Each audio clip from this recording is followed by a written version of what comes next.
if you can provide a positive experience for them, and again, gain that trust and conversation with them, when they call you, you're going to have a much better conversation with them right off the bat. So we structure our campaigns depending on the investor and what they're looking to do, what type of their investment they're looking to do. We will structure it differently and cycle through different pieces, cycle through different messaging, depending on what they want.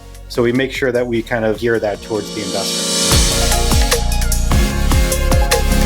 Hey, welcome back, everybody, to another episode of Eat, Sleep, and Invest. I'm your host, Brian Driscoll. I'm here with Justin Silverio. What's up, Justin? Not too much. How you doing, Brian? Can't complain. Living the dream, right? All right. All right, cool. So, Justin, how'd you even get involved in the real estate space? Back in 2010, I was working as an accountant and knew that I wanted to do something else, wanted to start my own business, didn't know where to look. And then I guess I must have watched some HGTV shows about flipping properties. And I was like, oh, that's really interesting. I actually like that. You have the, analytical side of making sure you get a deal. And then you have the construction side, which my father was a contractor. So I was like, that was always cool. It was kind of an art form to me of like building something out of nothing. So started to get into that and partnered with my father and just started like rehab a number of properties. And we started to do like really well. And I always found my properties off market. And I use direct mail because I use the leverage of automation, making it so you spend little time, but you have people calling you back. So over the first couple of years, we started to ramp up operations. We started to do a lot of direct mail. And then that kind of transitioned. I left my full-time job 5 years after I started real estate. So I was doing it part-time that whole time. And when I left, I said, you know what? I'm going to go into real estate, but I also see that there's an opportunity with the direct mail side and being able to offer a service that I felt that there was a big void in the market. Because we understood strategy behind direct mail, how to do it, what the strategy is, lists, leads, all that stuff. So launched open letter marketing in 2016. That kind of ramped up, then found another void in the market after I spent a lot of time with, many, many customers in the real estate investment space on software. There's no one platform that can really span your whole sales flow. So many people need like 3 or 4 different software systems to do everything that they need. So I said, all right, well, I want to solve that issue because I also have the issue in my business. So we started our work on that and we launched InVelo about a year and almost 2 years ago now. So that was kind of my trajectory. I love, solving problems and figuring that stuff out. Also providing a lot of, resource and education through the businesses that I utilize. So you were doing accounting and doing real estate. Now, when you were going to make the transition from that, like, did you wait till real estate was making like the same income you have, or what was going through your head there? Man, it was, I definitely could have left earlier, but I was super conservative and very nervous. And my wife was home with the kids. So I knew that, hey, I got to make sure that this really works. So yes, I waited until I felt comfortable with enough deal flow. And honestly, it was all about deal flow. Can I be consistent with my deal flow? And if I can, then I know that I can make money. That's all that it was to it. So I wanted to make sure that I nailed down the marketing side before anything else, because that's the lifeblood of your business.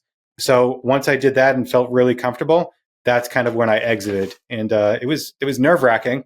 But honestly, within the first 4 months, I think I made more than I did for my salary for that whole year. So it was unbelievable.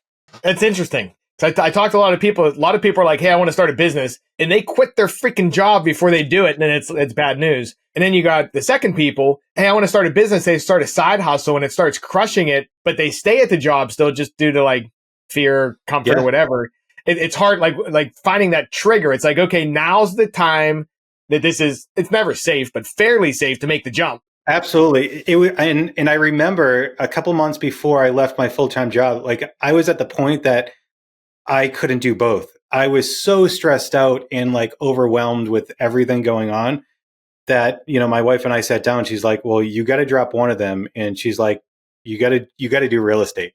This is what we've been like working toward. And she was always super supportive. I think that's the number one most important thing that helped me to get where I am today is, her support and willing to trust in what I'm going to do. So, it got to that point that I just couldn't do everything. And that was like basically what made me change.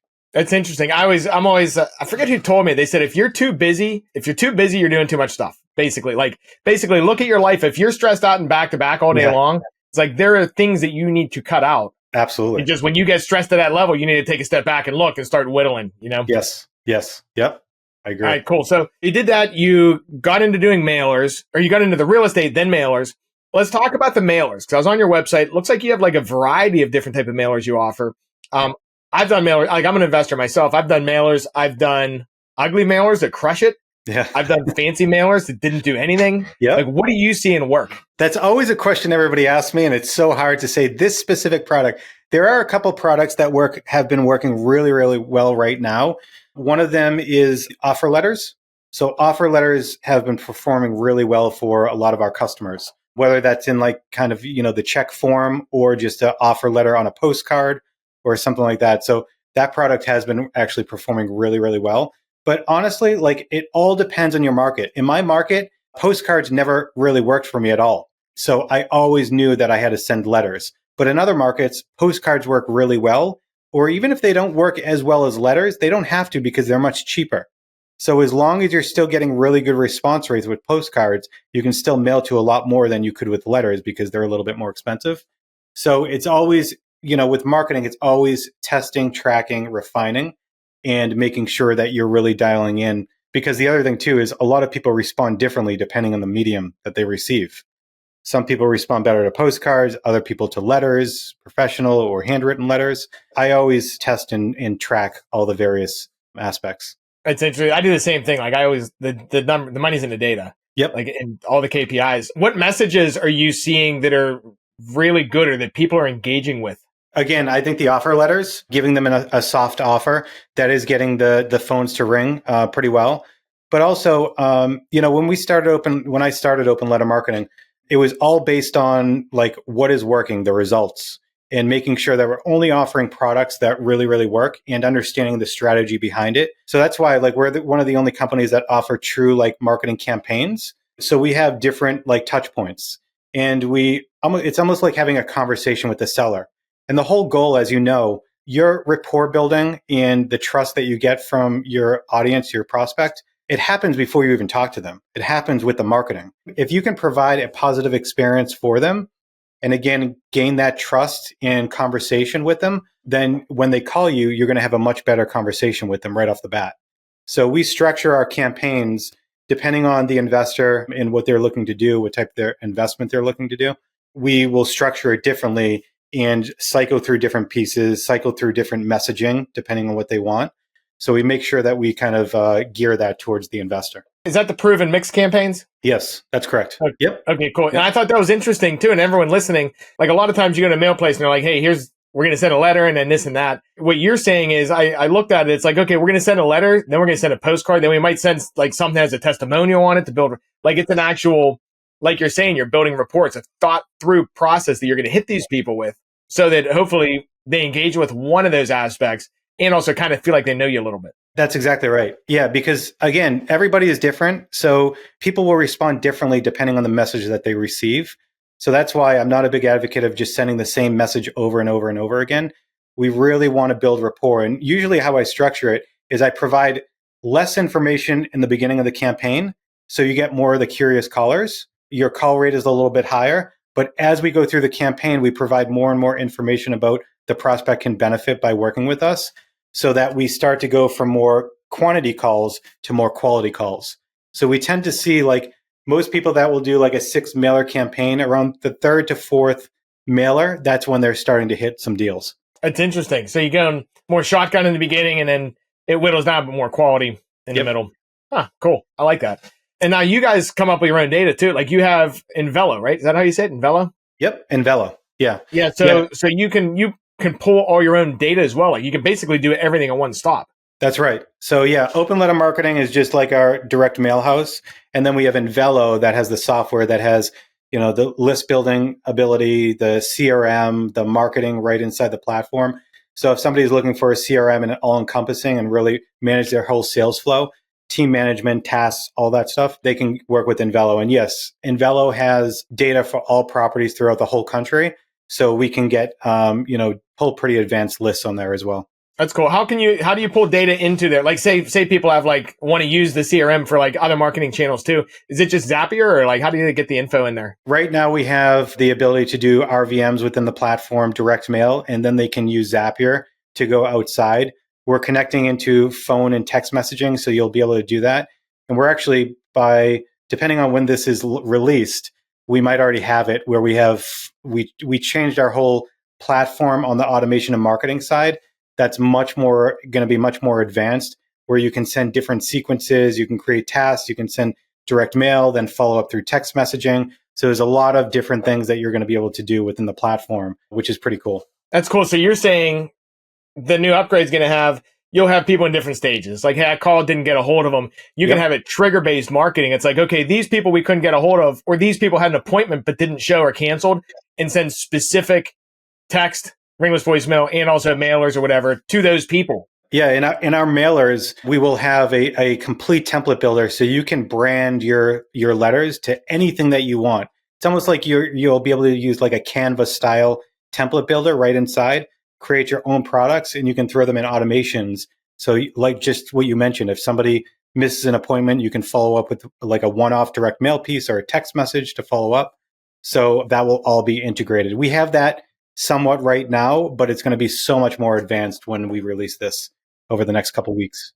Yeah, so it's interesting. So you can send bulk mail if you want to hit pre-foreclosures or whatever that list is. And then the people in your CRM, it's basically like print on demand. It's like you can send small pieces, which normally you couldn't go to a mail house and say, hey, I want to send 5 postcards to this person, these people, you know? Yes, that's right. Yep.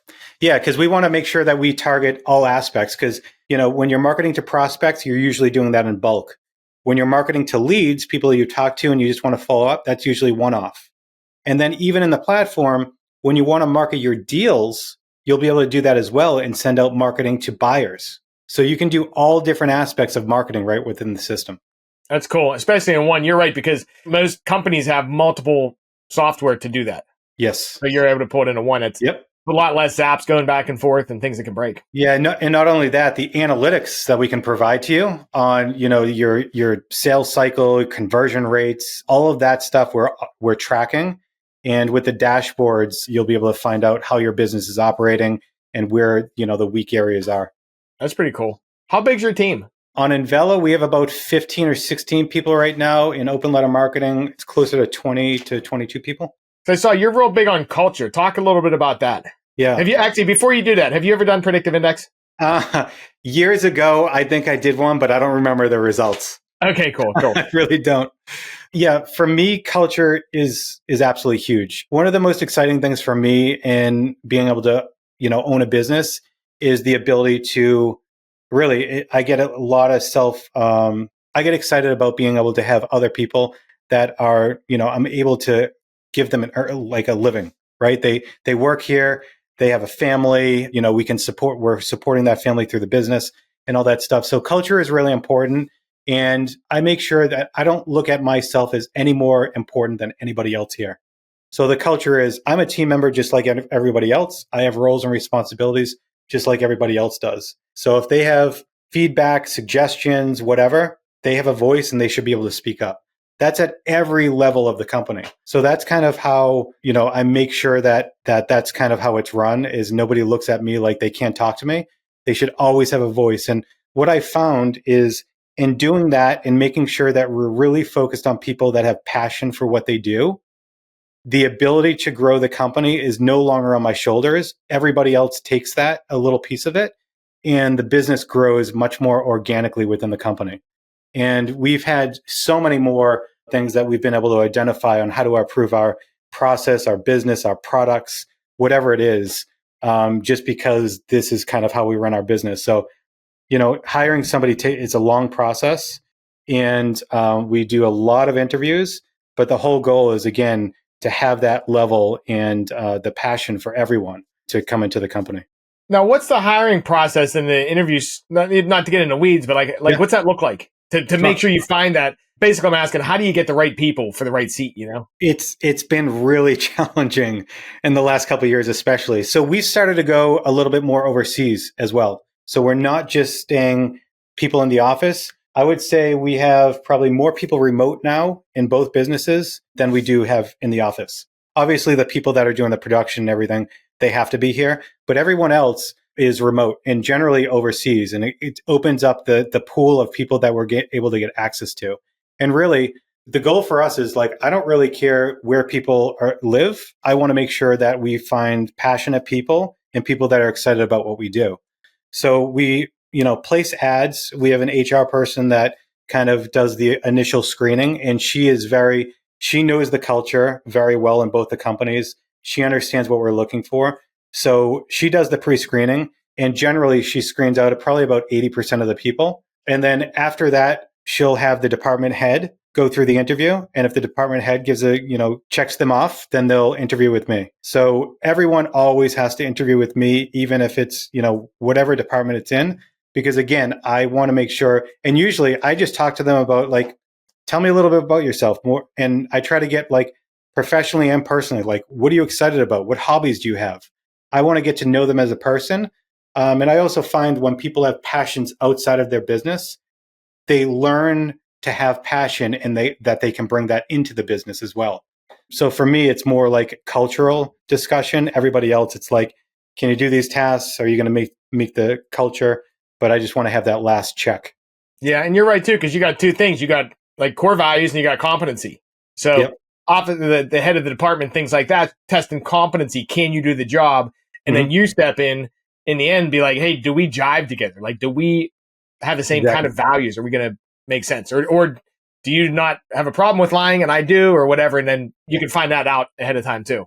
Yep, absolutely. Yeah, there's many people that can do the job as far as skills, but there's not as many people that will share the culture that we have. And I know that could be potentially an issue down the road. What's one of the top mistakes you see investors making right now? Not being consistent. So especially like in the last couple of years, people have been very nervous about where the market's going to head. And I was always a big proponent, whichever way the market goes, you still have to continue marketing because consistency will outweigh anything else. If you are consistent, you will absolutely keep traction and gain that traction. But once you stop, and if you stop for an extended period of time, you almost have to build up that whole marketing flow back up because it does take time to get traction. It's almost like rolling a ball up a hill. You get to the top of the hill and then it starts to roll down. When you stop, you basically have to build it all back up again. A lot of people did like adjust and change their investment strategy. But I was always telling people like continue to market. You can always adjust your strategy, but you don't want to stop marketing because it's going to really kill your whole deal flow.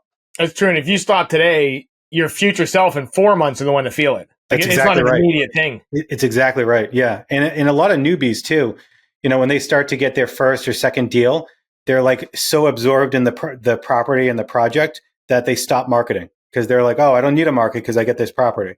But it's always like, make sure. And I would say the second one is data. I don't think people spend as much time looking at their data as they should. A lot of people will just like pull a couple lists and then market to them.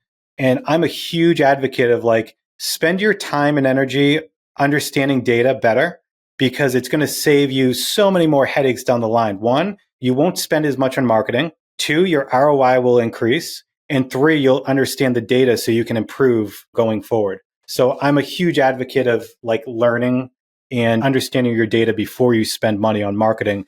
So you're hitting those really high quality prospects and not marketing to like lower, maybe unqualified people. Yeah, and that makes a lot of sense too, because if you do look at the data and you analyze this is the lower part, you can pull that spend and put it towards what you have a better return on. 100%. And it's as easy as like, I look at it as two ways. You have, one person that just owns equity in their house, right? There's no real motivating factor. But then maybe you have somebody else that, you drive by their house, it looks run down, they have tax liens, absentee owned. Like that lead is way better than the person that just owns equity in their house.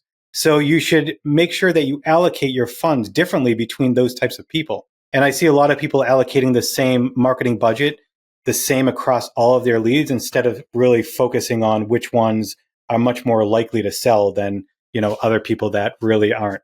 Yeah, kind of tap out your budget on the ones that are high likely. And if you have extra budget, then go to the less motivated and work down like a waterfall versus 100%. And, when people were starting to reduce their marketing budget again over the last couple of years because they weren't sure where it was going to go, I saw more people actually starting to do that. So we would work with them to show them how to do that sort of stuff. So they were able to continue to market, but really just focus on their higher quality ones. That was an interesting season where I've never seen that prior to that, where more people spent more time on their data, which was, in my eyes, great. It is great. And and if you haven't ever looked at data before, just start looking at it. It's a little bit overwhelming when you start, but once you start seeing things, you'll go down a rabbit hole. It's not overwhelming. It's just just dive in and then see where it takes you. Yep, absolutely. That's cool. Hey, what's a top book you'd recommend? Top book that I'd recommend, it's funny. There's many good books that I have, but I'm going to give you a different one because I've been trying. I always read like nonfiction books. I never used to read fiction because I'm like, I don't want to waste my time. But then I started to say, okay, well, I'm going to read fiction that's kind of based on nonfiction, right? So Alchemist. It's a really old book, but it's a good book about a guy that's trying to find his like personal values and going on an adventure. And he has a lot of learning lessons through that. So it all ties back, even though it's fiction, it ties back to, mindset, mental ability, and all that stuff. So that is actually a really good book. Not that I don't hear many people talk about that. So I thought I'd give you a different, unique one. That's a good one. Yeah. I haven't heard much about that either. I'm going to check it out. Yeah, it's really good. Hey, well, so what's the best way for people to connect with you? Yeah, I mean, I'm pretty much an open book. They can email me directly at justin@openlettermarketing.com or justin@inveloapp.com. Okay, cool. And then the openlettermarketing.com is the website we'll have in the show notes. Yep. And then what was the other website? InVeloApp.com. Okay, so we'll have everyone listening. We'll have both of those in the show notes. Yeah, if you're looking for mailers, you're looking for CRM, you're looking for data or a combination, check it out. Reach out to Justin. Hey, Justin, thanks for coming on, man. We appreciate you. Thank you so much. I appreciate it, Brian. This is great. Yeah, good stuff. Hey, thanks everyone for listening. Until next time, get out there, crush it, close some deals. We'll see you guys.